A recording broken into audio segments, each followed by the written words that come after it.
સુરતની ખટોદરા પોલીસે બાતમીના આધારે રિક્ષામાં મુસાફરોના મોબાઈલ ચોરી કરનાર રીઢા ચોરને ચોરીના 54 નંગ મોબાઈલ સાથે ઝડપી પાડ્યો છે।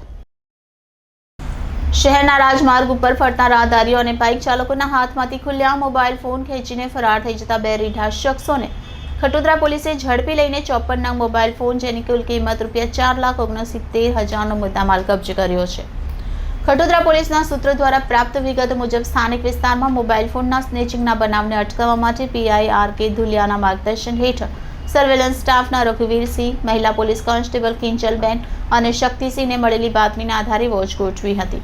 દરમિયાન ચોરી કરેલા મોબાઈલ ફોનને લઈ ભટાર રોડ રૂપાલી નહેર પાસેથી પસાર થતા શૈલેષ શંકરલાલ પરમાર, અનિલને વચ્ચે આંતરીને તપાસ હાથ ધરી હતી, જેમાં ચોરી કરેલા મોબાઈલ ફોન જેની નંગ છે 54 જેની કિંમત ₹4,69,000 મળ્યા હતા। જે અંગે પૂછપરછ કરતા શહેરના ખટોદરા, વેસુ અને ગોડાદરા વિસ્તારમાંથી રાહદારીઓના હાથમાંથી અને પસાર થતા બાઇક મોપેડના ચાલકોના હાથમાંથી મોબાઈલ ફોન ખેંચી લેતા હોવાની કબૂલાત કરી હતી। જ્યારે મોબાઈલ ફોન સ્નેચિંગમાં સંડોવાયેલા અન્ય સલમાન ઉર્ફે હટ્ટી અને અહેમદ રજા આશિફ પઠાણને વોન્ટેડ જાહેર કર્યા છે। બનાવ અંગે સર્વેલન્સ યુએન જાડેજાએ વધુ તપાસ હાથ ધરી છે। આજ રોજ ખટોદરા પોલીસ સ્ટેશન વિસ્તારમાં સર્વેલન્સ પેટ્રોલિંગમાં હતો દરમિયાન બાતમી હકીકત મળેલ કે રૂપાલી નહેર ખાતે બે ઈસમો ચોરીના મોબાઈલ વેચવા માટે ફરે છે। જે બાબતે ખટોદરા પોલીસે સ્થળ પર જઈ તહેકીકાત કરતા બે માણસ મળી આવેલા બાતમી મુજબ, જેમનું નામ અનિલ સેંદોણે તથા શૈલેષ શંકરલાલ નાઓનું જણાવેલ, તેમની અંગઝડતીમાંથી કુલે 3+2 એ રીતે 5 મોબાઈલ મળી આવે।